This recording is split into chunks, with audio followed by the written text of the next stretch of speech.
الحمد لله رب العالمين والعاقبة للمتقين والصلاة والسلام على سيد الأنبياء والمرسلين اما بعد فاعوذ بالله من الشیطان الرجیم بسم اللہ الرحمن الرحیم۔ برادران ملت اسلامیہ، السلام علیکم ورحمۃ اللہ وبرکاتہ۔ آپ دیکھ رہے ہیں ہمارا چینل صدائے حق اور میں ہوں محمد خالد محمود نعیمی حمدانی۔ حضرات محترم، ہم آپ کے سامنے حضور نبی پاک صلی اللہ تعالیٰ علیہ وآلہ وسلم کی مبارک اور پاک سیرت کا بیان کرتے ہوئے آ رہے ہیں۔ پچھلے پروگرام میں آپ کے سامنے ہجرت حبشہ کا ذکر کیا گیا تھا، جب اللہ کے نبی صلی اللہ تعالیٰ علیہ وآلہ وسلم نے صحابہ کرام سے فرمایا کہ تم جو ہے مکے سے ہجرت کر کے حبشہ کی طرف چلے جاؤ۔ ایک مختصر سا قافلہ حضرت سیدنا عثمان بن عفان رضی اللہ تعالیٰ عنہ کی قیادت میں مکے سے روانہ ہوا اور یہ حبشہ پہنچا۔ حبشہ کے اندر کچھ ماہ انہوں نے گزارے، پھر کوئی ایک ایسی فیک نیوز ان تک پہنچی کہ مکے کے اندر امن ہو گیا ہے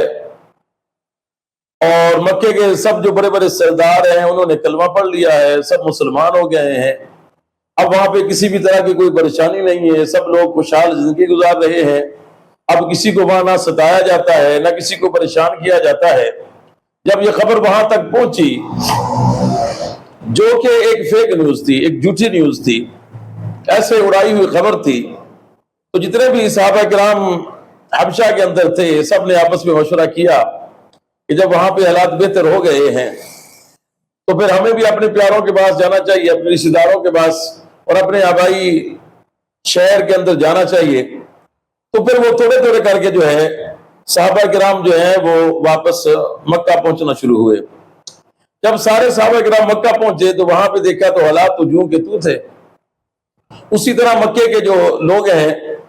جو سرداران قریش ہیں اور مکے کے جو رئیس ہیں، وہ اسی طرح مسلمانوں کو تنگ کرتے ہیں، مسلمانوں کو اذیت دیتے ہیں، صحابہ کرام کو پریشان کرتے ہیں، حضور علیہ الصلوۃ والسلام کی شان میں گستاخیاں بے ادبیاں کرتے ہیں، حضور علیہ الصلوۃ والسلام کو ستاتے ہیں۔ یعنی جو انہوں نے سنا اس کے بالکل برعکس نکلا کہ حالات جیسے وہ چھوڑ کے گئے تھے اسی طرح کے حالات تھے۔ اب جب وہ یہاں آئے تو پھر انہوں نے کہا کہ وہ ہم سے بہت مسٹیک ہو گئی، غلطی ہو گئی کہ ہمیں وہیں پہ رہنا چاہیے تھا۔ اب پھر جب مکے کے جو بڑے بڑے سرداران قریش تھے ان کا ظلم و ستم بڑھا تو اللہ کے نبی صلی اللہ تعالیٰ علیہ وآلہ وسلم نے دوبارہ پھر جو ہے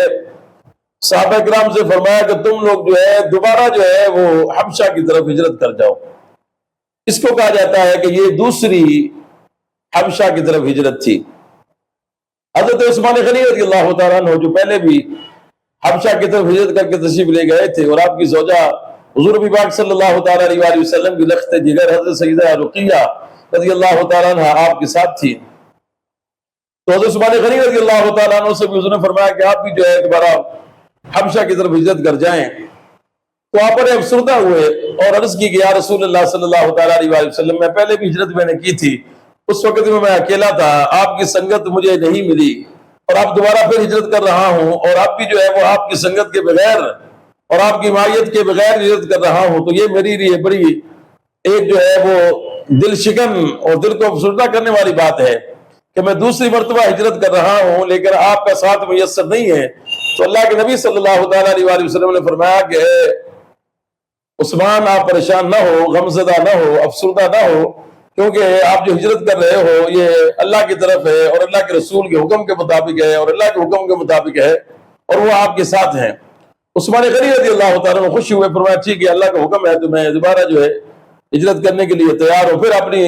اہلیہ محترمہ کے ساتھ حضرت عثمان غنی رضی اللہ تعالیٰ عنہ جو ہے قافلے کے ساتھ جو دوبارہ پھر حبشہ کی طرف ہجرت فرما گئے۔ اب یہ جب دوسرا قافلہ گیا ان کی تعداد پہلے سے زیادہ تھی،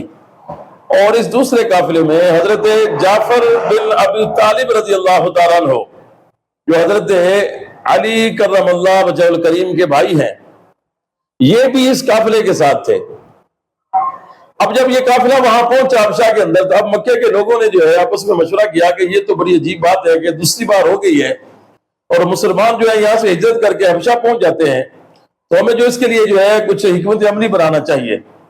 تو انہوں نے کہا، آپس میں مشورہ ہوا کہ کہیں ایسا نہ ہو کہ مسلمان وہاں پہ زیادہ تعداد میں جمع ہونا شروع ہو جائے اور وہاں پہ ایک طاقت بنا لیں اور پھر وہ ہمارے اوپر حملہ آور ہوں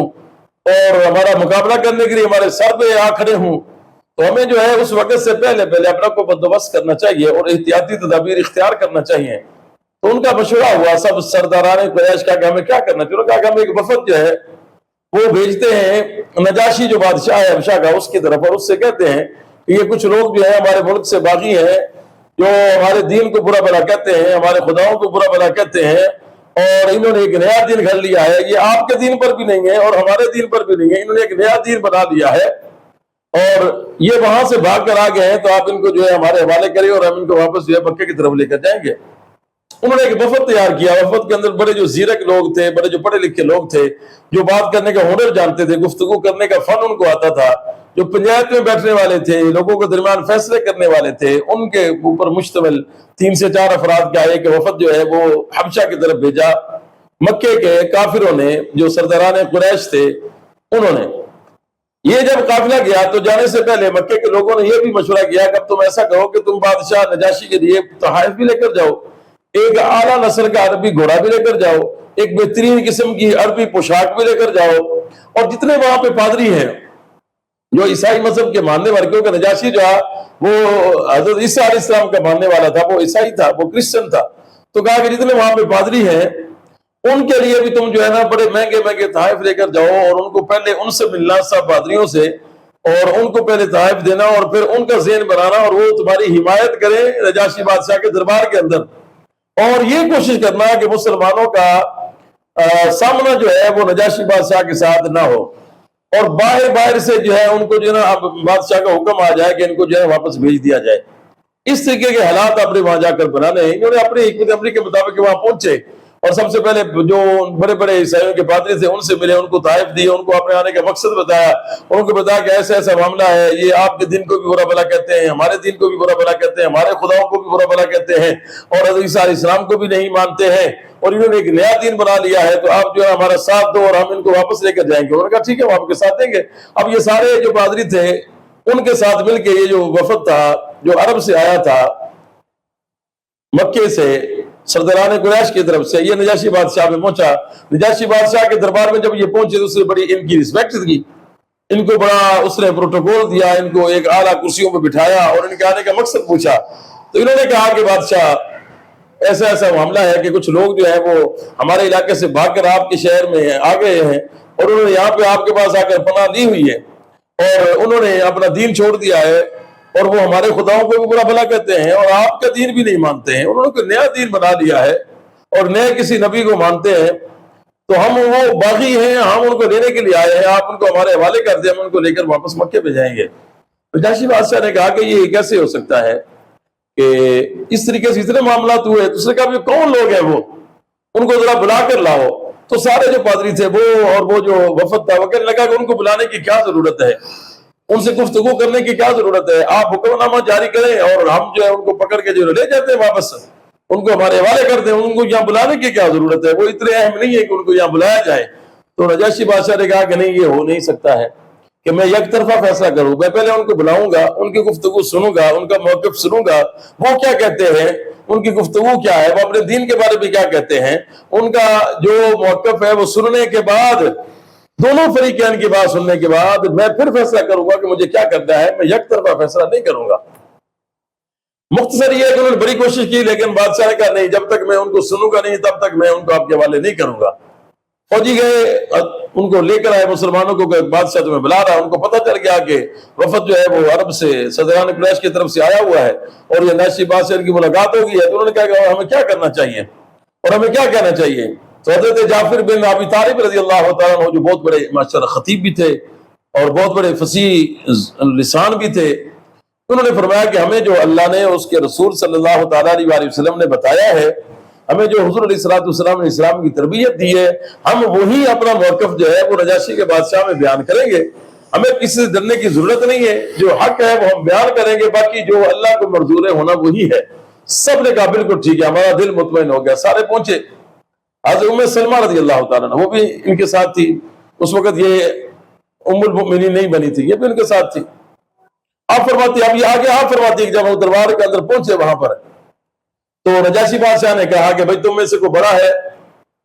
جو ہمارے ساتھ بات کرے اور تمہارا موقف بیان کرے؟ تو حضرت جعفر بن ابی طالب رضی اللہ تعالیٰ عنہ کھڑے، آپ نے فرمایا کہ میں ہوں اور میں گفتگو کروں گا۔ انہوں نے کہا کہ آپ اپنے بارے میں کیا کہتے ہو؟ یہ لوگ آئے ہیں اور کہتے ہیں کہ تم ایسا ایسا کہہ رہے ہو، تم نے نیا دین کو بنایا ہے۔ حضرت جعفر بن ابی طالب رضی اللہ تعالیٰ عنہ فرمانے لگے کہ بادشاہ سلامت، بات یہ ہے کہ ہم جہالت کے اندھیروں میں ڈوبے ہوئے تھے،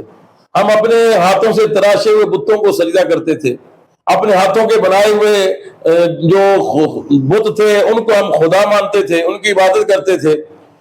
اللہ تبارک و تعالیٰ نے ہمارے اوپر کرم کیا، ہم بہت سی حرام چیزوں کو حلال سمجھتے تھے اور ہمیں حلال حرام کی کوئی تمیز نہیں تھی، ہم ایک دوسرے کا خون بہاتے تھے، ہمارے دلوں میں ایک دوسرے کی محبت نہیں تھی اور ہم ایک دوسرے کے خون کے پیاسے تھے۔ مگر ہم نے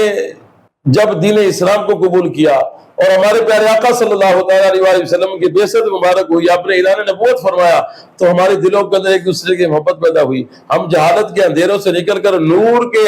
روشنی میں آ گئے اور ہم نے بتوں کی پوجا چھوڑ کر ایک خدا وحدہ لا شریک کی عبادت کرنا شروع کر دی۔ کرتے ہوئے انہوں نے ایک بہت فصیح خطاب فرمایا جعفر بن ابی طالب رضی اللہ تعالیٰ عنہ نے، اور نجاشی بادشاہ جو ہے وہ بہت ہی متاثر ہوا۔ اس نے کہا کہ میں نے بالکل آپ کو موقف سن لیا ہے اور آپ جو کچھ کہہ رہے ہو اور جو حضور صلی اللہ علیہ وسلم کی شانیں، حضور صلی اللہ علیہ وسلم کی نشانیاں اور اسلام کی تعلیمات اور اسلام کے بارے میں تم نے جو کچھ بتایا ہے، ہم نے اپنی انجیل کے اندر یہی کچھ پڑھا ہوا ہے۔ تم جو کہہ رہے ہو بالکل ٹھیک کہہ رہے ہو، اور تم اب میرے ملک کے اندر رہو یا میرے شہر میں رہو، تمہیں یہاں پہ کوئی کسی بھی طرح کی تمہیں کوئی تکلیف نہیں ہوگی اور تمہیں کوئی یہاں نقصان نہیں پہنچا سکتا ہے۔ اور ان سے کہا کہ میں ان کو آپ کے حوالے نہیں کروں گا۔ جو وفد آیا تھا سرداران قریش کی طرف سے، کہا کہ تم واپس چلے جاؤ، میں تمہیں ان کو میں تمہارے حوالے نہیں کروں گا اور تم یہاں جب تک رہنا چاہتے ہو رہو۔ اب وہ پھر رات رکے اور انہوں نے عمر بن علاس جو ہے جو اس وفد کے بڑے تھے، وہ کہنے لگے رات کو اپنے ساتھیوں سے کہ میں صبح جو ہے نجاشی کے پاس ایک ایسی بات کروں گا کہ نجاشی جو ہے ان کو بالکل جڑ سے اکھاڑ دے گا اور ان کو جو ہے فوراً سے پہلے جو ہے اپنے ملک سے باہر کر دے گا۔ انہوں نے کہا کہ پہلے ہم نے ناکام ہو گئے ہیں اور ہم کامیاب نہیں ہو سکے، تو مزید بات کو نہیں بڑھاؤ اور واپس صدقہ نہیں، میں صبح ایک اور کوشش کروں گا۔ عمر بن العاص جو ہے وہ صبح پھر دوبارہ نجاشی کے بادشاہ میں گئے اور جا کر کہنے لگے کہ بادشاہ سلامت، میں کچھ آپ سے بات کرنا چاہتا ہوں۔ کہا ٹھیک ہے بولو۔ کہنے لگا کہ آپ کو پتا ہے کہ یہ جو مسلمان ہیں یہ ہمارے خداؤں کو تو برا بھلا کہتے ہی ہیں، یہ آپ کے نبی حضرت عیسیٰ علیہ السلام کے بارے میں بھی جو ہے یہ صحیح عقیدہ نہیں رکھتے ہیں اور ان کے بارے میں بھی غلط نظریات ہیں، معاذ اللہ ان کے غلط نظریات ہیں۔ ذرا ان سے پوچھے کہ عیسیٰ علیہ السلام کے بارے میں یہ لوگ کیا کہتے ہیں۔ نجاشی بادشاہ نے پھر آپ نے فوجی کو بھیجا کہ جاؤ مسلمانوں کو پھر بلا کے لاؤ، میں ذرا ان سے پوچھتا ہوں کہ وہ عیسیٰ علیہ السلام کے بارے میں کیا کہتے ہیں۔ حضرت جعفر بن ابی طالب، عثمان غنی رضی اللہ عنہ، دیگر صحابہ کرام کے بعد جب یہ پھر دوبارہ فوجی پہنچے، اب یہ تھوڑا پریشان ہوئے کہ کل تو معاملہ حل ہو گیا تھا لیکن اب دوبارہ پھر جو ہے یہاں پہ جو بلایا گیا ہے اس کی وجہ کیا ہے، آپ پتہ نہیں کیا معاملہ ہوا۔ جعفر بن ابی طالب رضی اللہ عنہ نے فرمایا کہ کوئی مسئلہ نہیں ہے، اللہ ہمارا نگہبان ہے، اللہ ہماری حفاظت فرمانے والا ہے، ہم جائیں گے اور جو وہ پوچھے گا اور جو ہمیں اسلام نے تعلیمات دی ہیں ہم اس کے مطابق اپنا موقف اور اپنی بات کریں گے۔ سب نے کہا بالکل ٹھیک ہو گیا۔ سب پھر پہنچے، پھر پوچھا نجاشی بادشاہ نے کہ مسلمانوں بتاؤ کہ تم حضرت عیسیٰ علیہ السلام کے بارے میں کیا کہتے ہو۔ حضرت جعفر بن ابی طالب رضی اللہ تعالیٰ نے فرمایا کہ ہم یہ کہتے ہیں کہ حضرت عیسیٰ علیہ السلام اللہ کے بندے ہیں، عیسیٰ علیہ السلام اللہ کے نبی ہیں، اللہ نے ان کے اندر اپنی روح پھونکی ہے۔ یہ ان کے جو عقائد تھے مسلمانوں کے وہ سارے عقیدہ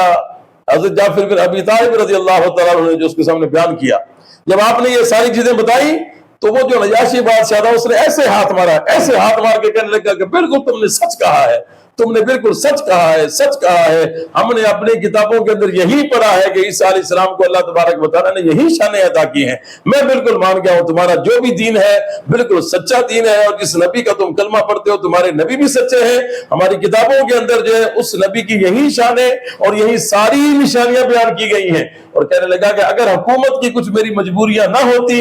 تو میں اس نبی صلی اللہ تعالیٰ علیہ وسلم کے پاس جا کر جو ہے اس کے گھر میں جھاڑو لگاتا اور میں ان کی نوکری کرتا، لیکن میں مجبور ہوں کہ یہاں میرے کچھ بادشاہ ہوں یہاں کا میں، اور یہاں کا حکمران ہوں، اور میری کچھ اپنی حکمرانی کی وجہ سے میری مجبوریاں ہیں، اس وجہ سے میں جو ہے وہاں پہ حاضر نہیں ہو سکتا۔ اور پھر کہا کہ تم ذرا کچھ آیات سناؤ جو قرآن جو ہے تمہارے نبی کے اوپر نازل ہوا ہے، آپ کو کچھ یاد ہے؟ آپ نے فرمایا کہ ہاں مجھے یاد ہے۔ فرمایا کہ پھر کچھ قرآن سناؤ۔ جعفر بن ابی طالب رضی اللہ تعالیٰ عنہ نے سورہ مریم کاف ہا یا عین صاد ذکر رحمت ربک عبدہ زکریا اذ نادى ربہ نداء خفیا، یہ جو آیات تھی شروع کی، یہاں سے شروع کیا اور پہلا رکوع جو ہے اس کی تلاوت کی جعفر بن ابی طالب رضی اللہ تعالیٰ عنہ نے قرآن،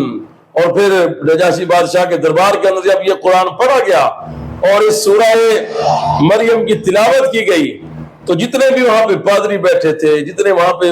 وزیر بیٹھے تھے، بادشاہ سمیت، سب کی آنکھوں سے آنسو روا تھے۔ انہوں نے کہا کہ واللہ جو اللہ نے کلام عیسیٰ علیہ السلام پہ نازل کیا تھا وہی ایسا ہی یہ کلام ہے، اور جیسے اللہ نے ان کے سچا کلام نازل کیا تھا اسی طرح یہ بھی سچا کلام ہے، اور یہ کسی بندے کا کلام نہیں، یہ اللہ تبارک و تعالیٰ کا نازل کیا ہوا کلام ہے۔ اس کے بعد نجاشی بادشاہ کہنے لگا کہ اب آپ بے فکر ہو جاؤ، یہاں رہو جب تک آپ کا دل کرتا ہے، یہاں رہو، آپ کی مکمل ذمہ داری میرے اوپر ہے، آپ کی حفاظت کی ذمہ داری میرے اوپر ہے، میں آپ کو تحفظ دوں گا، میں آپ کی حفاظت کروں گا اور آپ کی ہر طرح کی ضروریات کا خیال رکھوں گا۔ مسلمانوں کو اللہ تبارک و تعالیٰ نے ایک بہت بڑی فتح عطا فرمائی، اور اس طرح جو ہے نجاشی کے بادشاہ سے مسلمان کامیاب و کامران ہو کر اور فتح یاب ہو کر نکلے، اور جو سرداران قریش تھے ان کو ایک جو ہے اور محاذ پر جو ہے شکست ہوئی۔ پھر آگے سیرت نبی علیہ السلام کا اب سلسلہ چل رہا ہے۔ انشاءاللہ اگلے پروگرام میں شیب ابی طالب جو ہے جس کے اندر حضور نبی پاک علیہ السلام نے 3 سال تک قیام کیا، اس کا ذکر انشاءاللہ اگلے پروگرام میں کیا جائے گا۔ امید کرتا ہوں کہ ہمیشہ کی طرح آج کا پروگرام بھی آپ کو پسند آیا ہوگا۔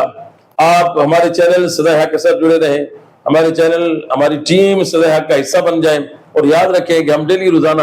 رات کو 10 سے 11 کے درمیان اپنے چینل صدائے حق پر قرآن پاک کے ترجمہ اور تفسیر کا پروگرام لے کر حاضر ہوتے ہیں، اس میں بھی ضرور شرکت فرمایا کریں۔ اللہ تبارک و تعالی ہم سب کا حامی و ناصر ہو۔ اور